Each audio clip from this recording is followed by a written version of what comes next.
Sa mga morning person or mga gustong magpahinga sa trabaho at magmuni-muni muna, tara, manglaag ta sa Sonnenberg, kahit segway lang.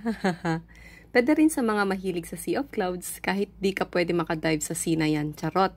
Anyway, it's 7:30 in the morning and naisipan namin na mag-unwind dito sa Sonnenberg.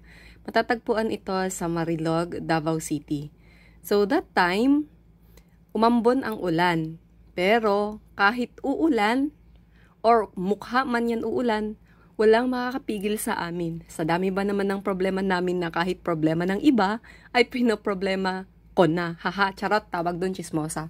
Dito, pwede na kahit sarili mo lang bitbitin mo. As usual, may entrance fee. Meron naman silang cafe dito kung saan pwede ka mag-order ng coffee and food. Ang aga-aga ha, pero madami ng tao dito. In fairness, malamig sa lugar na ito kumpara sa city na umaga pa lang mainit na. Nakaka-relax sa pakiramdam ang ganitong view. Yung tipong kakagising mo lang, tas ito na agad ang makita mo na tanawin. Hindi yung pagmulat ng mata mo, ay problema na agad ang mababasa mo sa cellphone mo. Hahaha.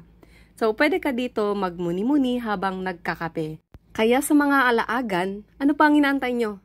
Tara na, manglaag ta diri. Iwanan na ang ating mga problema. Charot!